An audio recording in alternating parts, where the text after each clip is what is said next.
supposed to cover all the social services that have been taken away from us by a fiscally irresponsible federal and state government, like health insurance, school tuition, food, fuel, mortgage, or rent, and incidentals. Most folks had to borrow from their credit cards to even pay it pass by day to day, month to month, year to year. And these debt interests accumulated exponentially because people can only pay the monthly required minimum, and attested nationally by the $1 trillion student debt alone. Workers can accept lower pay if they do not carry the burden of previously covered social services. If you say our wages are so good, why did the auto workers, the teachers, the healthcare workers, the Starbucks workers, Amazon workers, UPS drivers go on strike to get pay increases and other benefits like better working conditions?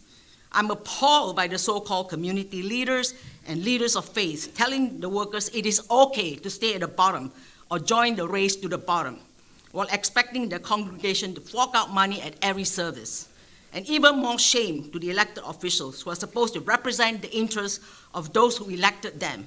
It is going to be a real bar humbug Christmas this year.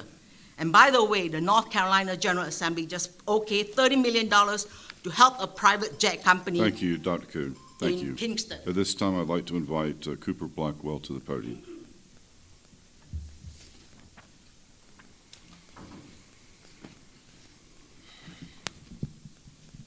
Okay, I'm standing here today again on behalf of the NAACP to request for the City Council to approve a 15% increase with 6% yearly cost of living increase, yearly cost of living for the sanitation workers. So, you know, we've been here since July, week after week. Today we had a press conference to discuss some of the issues that we've kind of uncovered since seeing the data ourselves. And there are tons of workers that are in the sanitation department that are making barely $36,000 a year. Not considering, you know, their family obligations and what other obligations they may have. But, you know, what we're hearing is that people don't have the money they need to support their families. So that's what we're asking for. We're asking for you all to agree to enable the people that are keeping our streets clean to support their families so they can keep doing it. It's very simple to us. It was simple to you when you all made the raise for $60,000 for the police department and the increase for the fire department. So we're just asking for the same thing for the sanitation workers. What's interesting is that the data shows that people that have been here for 27 years, 25 years, 26 years, 17 years, have not seen any type of substantial increase, not just in their salary, but in their position. There are people that have been here for 17 years that are still sanitation equipment operator 1, making $42,000 a year. You try working for 25 years, supporting your family off of, you know, $40,000, you know, and actually a lot of the raises that you all have said have been given came in 2022 when City Manager Rochelle Small-Toney was here, and she started to make way to make a more equitable pay system for the people that are coming in. But it's not finished. The work is not done. So you all have a job to do, and we need you all to get on it, complete the task, and show how equitable our city can be. We can lead the way in paying for good work for citizens of Rocky Mount. We can lead the way nationally across the country. Let's be the one that they model after us about how to serve our people, how to serve the community, how to reward people with fair compensation for what they do every day. Let's be the ones to be the example for the rest of the nation. Let's stay true to our resolution when we passed, when we took down the Confederate monument and spent $25,000 painting the End Racism mural and, you know, getting our award with Robert Wood Johnson Foundation. Thank you, Mr. Blackwell. All right, thank you, Mr. Blackwell. Thanks for letting me use my time. I would like to invite Crystal Weems Anderson to the podium.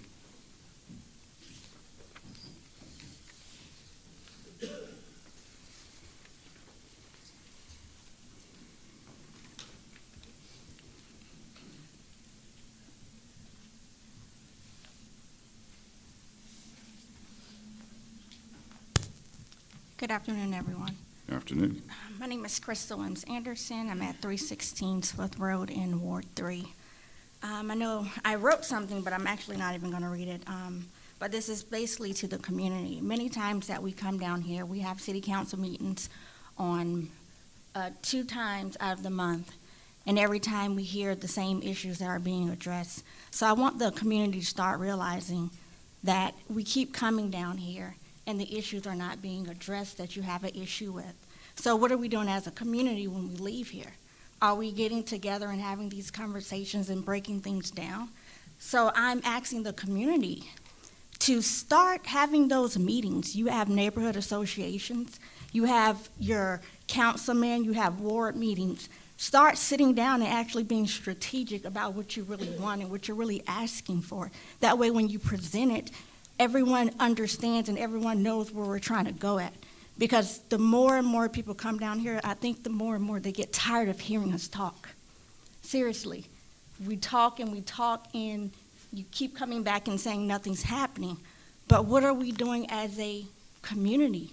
What are we doing together? What are we doing outside? Because most of the times when we leave here, we're bickering, we're arguing, we're not even talking to one another because I don't want to talk to this person, or I'm not talking to this person because I don't understand their views, or I don't like their views, or they disagree with me. But we have to agree to disagree, and we have to find solutions, like real solutions, outside of these chambers. We don't live in the chambers, we live in the community. So I'm asking the community to start working together and actually seek things that we can do to actually break down and find the real issues that we're having. Because we can talk about sanitation workers, we can talk about the police department, but let's talk about the real issues that are creating the things. Where's our development? Where are things for our youth? Where's our education system? Let's start thinking about other things outside of that to help the issues. Because keep talking about it, we ain't getting nowhere. We ain't getting nowhere. But if we leave these chambers and actually sit down at the table with everyone at the table, maybe we can come up with a real solution. And then people don't have to put their jobs on the line. They don't have to keep coming down here and protesting if we get together as a community. And that's all I'm asking. If our leaders could get something together where the community members can come together and strategize on what are we exactly looking for. I didn't come up here to say this, but I did. And if while I'm here, if we can re-implement prayer back into our city, because our city needs prayer. We have a bunch of churches on every corner, but yet our neighborhoods are in shambles. So my thing is, where is our faith? Where really is our faith? Because we can't keep coming up here and putting our faith in the city. The city ain't gonna do it. Thank you, We Ms. gotta do it Williams-Anderson. ourselves. Thank you, ma'am. This time, I'd like to invite Sharon McLaughlin to the podium.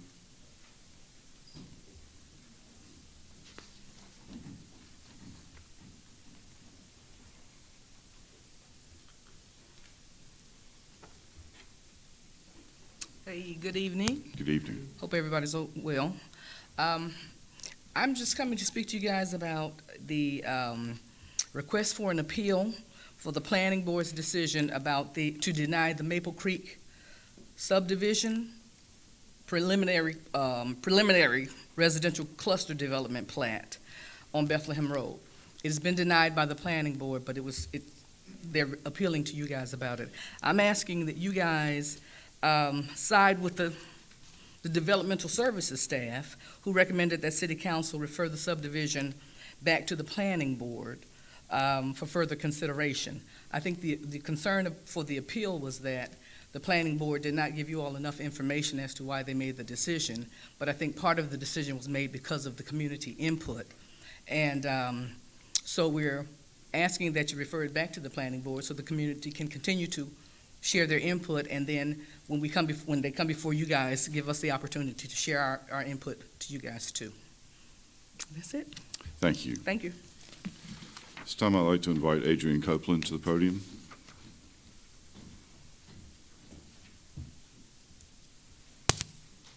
Hey there, I just was kind of surprised. I thought some certain things might get added back to the agenda or requested to get added back to the agenda. But, you know, I just want to say you guys are doing a great job. You guys are getting hit from all directions and really getting hit right in the heart with a lot of these pleas for some sanitation worker increases. And I just want to say, it's right here in the Rocky Mount City Council vision statement. It says its citizens enjoy and value the benefits of efficient, cost-effective, and responsive public services. And that's what y'all did when you gave them those raises. And they got a fair shake. And maybe we all define fair differently, but there's a lot of chatter going on. There's a lot of protests outside, and it's hard to ignore a temper tantrum, and you guys are doing a really, really good job. Just want to say, keep it up.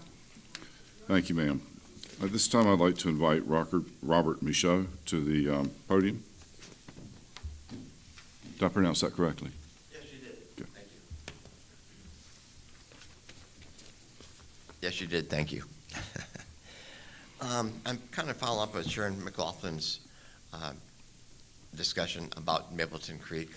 We're hoping it goes back to the planning board, and if the developer wants to actually get a reason for it, we have a lot of reasons, and it's for the development of our area and our properties, which is taxes for you, for us all. And we just want it to be, a nice place. Zoning is a very important thing because there's a lot of things in the zoning that you can get. And we want to make sure that we're on board with it and that you are on board with it. And that's what we're concerned about mainly. And then that's all I have to say. And thank you for having us. Thank you. This time, I'd like to invite Nehemiah Smith to the podium.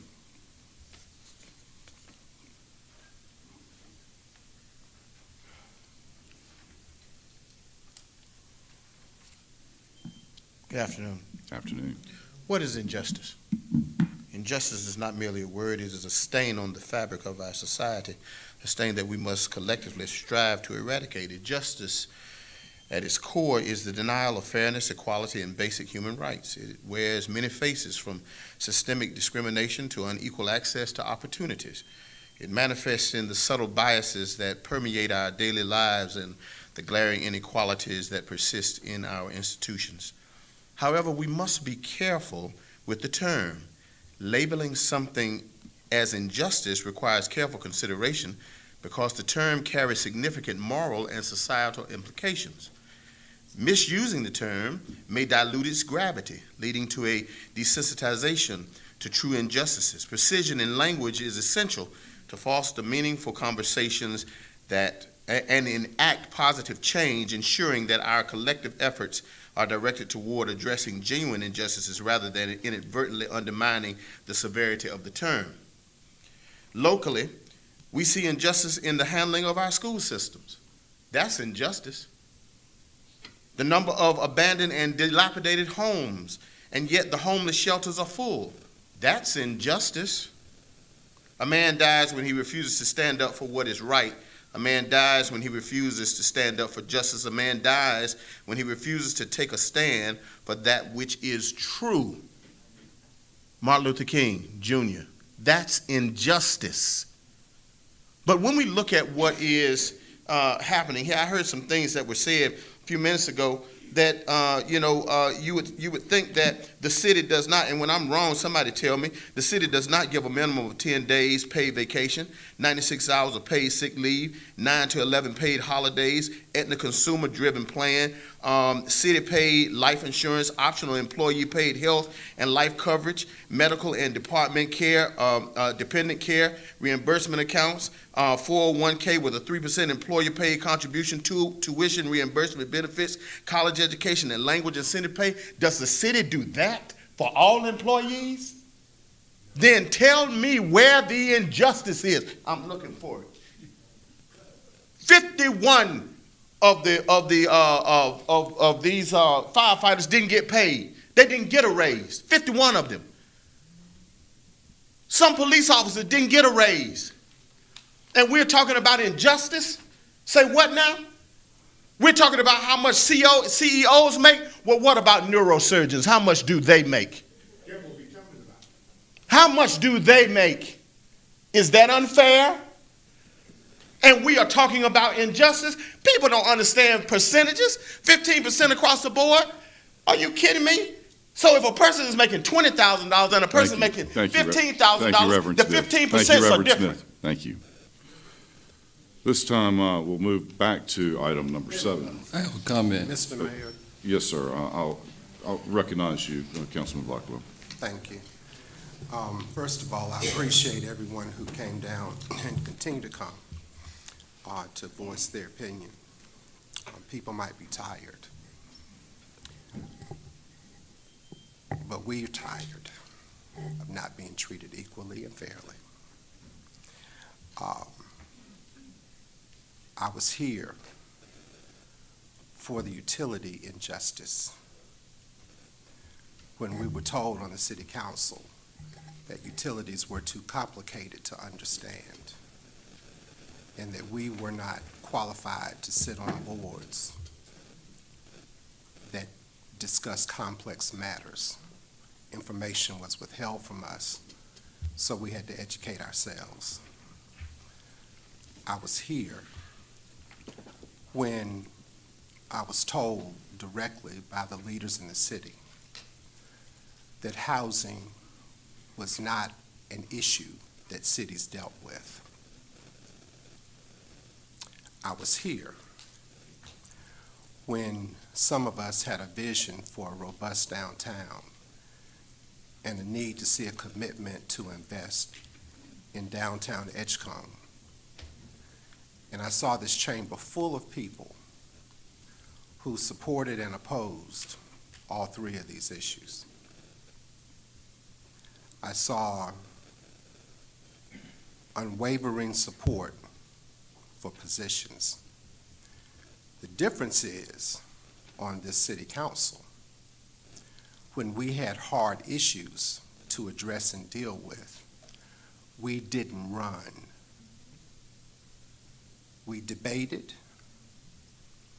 we shared the information, we discussed. Everybody had the same information. We deliberated, we took action. Was everyone happy with the action? Not always. But we never stopped the deliberation. Mr. Mayor, I call for continued conversation at the committee level for all the information that has been requested related to compensation, not just for the sanitation workers, but for all city workers. We had questions which were asked related to the study. We had questions about positions, new positions, which have still not been answered. And we had deliberation. I can say that I've had thoughtful conversation with the manager. We don't agree, but that's all right. We had conversation. And to me, we will not move forward because people are not going to go away because some folks are tired of hearing it. They're not going away. You might find yourself trying to suppress momentum and end up creating a volcano. So what I would say to this council, take the motion off the table that tabled it, and let's have conversation and dialogue. We listened to the event center for years. And we opened up and we went out and had community meetings for years, and we came with a product that's working now. So that's what I call for, Mr. Mayor. So I'll let you deliberate with your leaders, but I'm saying let's have the conversation because the action's not going away. Thank you, Councilman Blackwell. You care to be recognized? I was waiting for you to recognize. Councilman Knight. Thank you, Mr. Mayor. Amos 5:4, but let judgment run down like waters, and righteousness as a mighty stream. No justice, no peace. So if you're looking for peace, or you're looking for justice, we need peace, and vice versa. I'd like to thank our Mr. Manager, Keith Rogers, for continuing the effort as Rochelle Small-Toney in paying very good wages, 6 figures, to black and brown employees and women, which when I came in 2003 was not present in that market or receiving those type of wages. But the struggles continue. We don't look at a comp pay study when we decide on when the manager decides on what to pay his upper management. But we consider that for the least of those, or for those who are our regular workers. So the struggle continues. And again, publicly, I'd like to thank you, Mr. Keith Rogers, for continuing to hire your upper management with six-figure salaries. And I'm glad to see it, if they earn it and continue to earn it. But the struggle continues, and I like to see that same effort across the board with our employees. The same efforts when we move into discussion somewhere in the near future, if not tonight, on economic development, on how much money we're going to spend. I'd like to see that same effort and energy in all of our employees, no matter what ethnicity you are or gender. But just make sure that they are paid fair wages. And again, I thank you, Mr. City Manager. Thank you, Councilman Knight. Does anyone else wish to be recognized? Seeing none, hearing none, I'm going to have to step back to item 7. My apologies for skipping that. It's a proclamation in the City of Rocky Mount recognizing the Toastmasters. So I'll read the proclamation here. Whereas the City of Rocky Mount Toastmaster Club number 8957 was chartered on December 1st in 1998 in the City of Rocky Mount, North Carolina, and will be celebrating the 25th club anniversary this year. Whereas Toastmasters International is a non-profit educational organization designed to help members develop public speaking and leadership skills through a global network of clubs. And whereas the Rocky Mount Toastmasters Club is part of a worldwide network boasting nearly 270,000 members in over 148 countries. And whereas members of the Rocky Mount Toastmasters Club strive to advance the Toastmasters' core values of integrity, respect, service, and excellence. And whereas with positively support and access to international member network, the Rocky Mount Toastmasters Club has made a community-wide impact by producing confident members, dynamic communicators, and skilled leaders. Now, therefore, I, as the mayor of the City of Rocky Mount, do hereby proclaim December 1st, 2023 as Rocky Mount Toastmasters Day in the City of Rocky Mount for the contributions they have made to the community in the areas of communication, personal growth, and professional developments. Now, in witness hereof, I have hereunto set my hand and seal of the City of Rocky Mount this day, the 1st of December, 2023.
Okay, that brings us to item number 9 on our agenda, which is the consent agenda. So, let's see.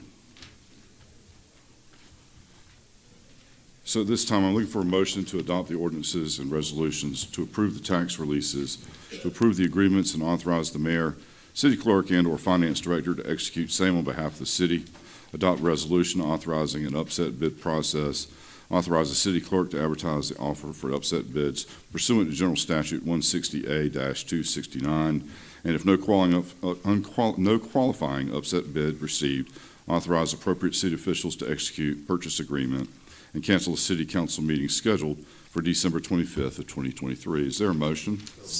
Motion made by Councilman Joyner, seconded by, was that Councilman Harris? Is there a need for discussion? Hearing none, all in favor, please say aye. Aye. All opposed, like sign. Consent agenda passes. That brings us to item number 10, which is consideration of appeal of the planning board decision, Maple Creek Major Subdivision Preliminary Plat, Residential Cluster Development. Staff, city manager recommend that we refer the appeal back to the planning board, but I've been advised by our council that if a representative is here from the developer, they should come forward and speak.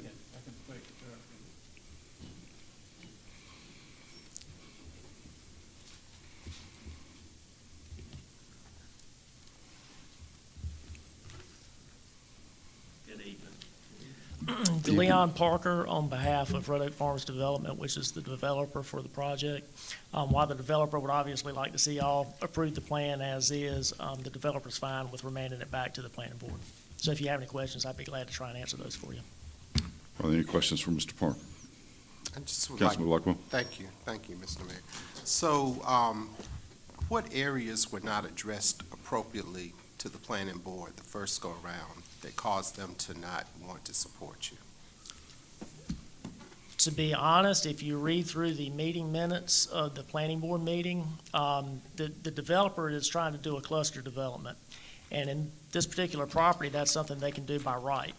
There are 4 areas that the planning board has discretion in that they can exercise their discretion over. And while there was a little discussion that kind of touched on some of that, the bulk of the discussion was on other areas that's not within something that's within their discretion. It seemed like they wanted answers to questions that were not within those parameters. And if you read back through the meeting minutes, that's just what it seems to be. They didn't provide any rationale for why they voted against, so it's kind of hard to tell exactly what they were thinking in denying that. So, are you clear about why the community is opposed to your development? The community, yes. I mean, we've had, this originally started out as a rezoning application to an R6 multifamily, beginning of the year. The developer went through the community meeting. A lot of concerns at that time stemmed around, the plan was to develop multifamily, and develop townhouses on the property. There was a lot of opposition to that. There were some other concerns. There's concerns about the density. But you've got Beth Eden right across the street, which is R6, and that's originally was zoned as R6 multifamily as well. You've got another parcel that's across the street, I believe, that's about 50 acres that was recently rezoned to R6. And so you've got I mean, the area is clearly a residential area that's growing denser, and the R6 is a size that meets the local area there. So there's concerns about just the growth that's going on in that part of the community. There's also concerns about the flooding issues that some of the, especially on Pamela Lane, that some of the existing residents are having. The problem with that is that's the issues that they've been having since Hurricane Floyd aren't going away, and it doesn't impact what's going on the property that the developer's working on, because the developer's not building in the flood zone. So those seem to be issues that were brought up. There's also concerns over losing the natural area, and what the developer did with the original rezoning application is, after going to the planning board and continuing to hear some of those concerns, they pulled the application for rezoning, so that never came to the council. Went back to the drawing board, figured out how to do this as single-family homes, and then tried to take into account some of the concerns and things that were mentioned. And we believe this current plan does that. For example, we're leaving, with the cluster, you're reserving a portion of the property where you can't build on it or develop it. So the goal is to take the back end of the property, which is primarily where your trees are, leave the natural areas there, which is something that the community has expressed a desire to see. They want to continue to see wildlife. Makes it useful for the community, and also makes it useful for the residents that will be in the subdivision. So you have taken into account the criticisms or concerns that We believe so. Yes, sir. that were evidence. So the community has not seen what you have. The community has seen what's there now as of the last planning board meeting and the last community meeting. I think they still have concerns with the development being there. Okay, I'll let the planning department deal with that process, but I just wanted to get that Thank you. information cleared up. Thank you. you. Any other questions? I was going, my understanding that the citizens in the area, the neighbors, are not opposed to the land being developed. It's the amount of condos or homes that you're going to put in there. And again, you just mentioned about the flooding, how you're saving the natural area. But I would like to hear from those that spoke during the public comment in reference to what you just stated to us. Okay. Are they allowed to come back? Well, it's my understanding that it's not a public hearing, but which is why I allowed them to speak during the public public comment period. Okay. Otherwise, I would have held them back. Okay. But it still seemed like what we just heard from you, it doesn't completely addresses everything that they're concerned about. And if it goes back to the planning board, they have an opportunity, so you all can iron that out. Yeah, certainly at the planning board, there's an opportunity to hear that information. And there are a few things from the last meeting that I've talked about with the developer that they're looking at trying to make a few minor changes on a few things to address some other potential issues in there. But I think that the developer has made a good faith effort to really try and, even from pulling the original rezoning application to now moving to the cluster and just doing single-family homes. That's a big change for a developer. And will you all meet with the community again before going back to the planning board? I doubt it, because I don't know when. I think the next planning board meeting is, I'm not sure when that is for the city. Sometime in early December. I'll see in the staff from, yeah. What, December 12th. December 12th.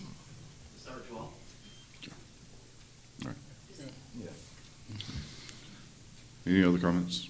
Mr. Mayor, Yes, sir. Councilman Harris. this property is in Ward 6. There was considerable opposition at the previous public planning board meeting. There's a question now about whether or not the developer is going to have a homeowners association. The matter of the back area, the number of acres that's in the floodplain. We don't know how the water runoff, there's a lot of questions. And I make a motion that we take the recommendation of the city manager and we put this back to the planning board. Second. All right, I have a motion and a second. Is there need for additional discussion? Mr. Mayor, Yes, sir, Councilman Daughtridge. to expand on what Councilman Harrison, Blackwell, and Knight were talking about, I think it would be incumbent, I would like to hear from our staff at some point, not necessarily tonight, but I think one of the concerns from the planning department from when I read the minutes is regarding the calculation of using the entire, I think it was 20 some odd acres, 22, I could be off, for the number of homes that can be built in the cluster. And I think there's some might call it a loophole, but I think we as a city need to address that and look into if there's flood property or flood within the zoning, should that be used as the calculation for all of the number of homes that can be built or condos or whatever it may be, or lots, let's just say. And I think we should do that sooner than later because we have a horrible history in Rocky Mount with flooding, and we need to make sure that we're on top of that. And I think it's a legitimate concern and something we should look into. So, Mr. Manager, I don't know how we go about that, but I would like to have that looked into further, please. Okay. Yes, sir, Councilman Joyner. Yes, I think there was a traffic concern as well in that area, that they were concerned about the traffic, and that there is a lot of congestion there now. And if you increase that, you're going to have a lot more. So if we could look at that traffic study as well. All right, I have a motion and a second. No more discussion. Is there, all in favor, please say aye. Aye. All opposed, like sign. The item matter has been referred back to the planning board to come back to us, I suppose. So at that point, I'm looking for a motion to go into closed session for economic development. Motion made by Councilman Second. Joyner, seconded by Councilman Daughtridge. All in favor, please say aye. Aye. We are now in closed session.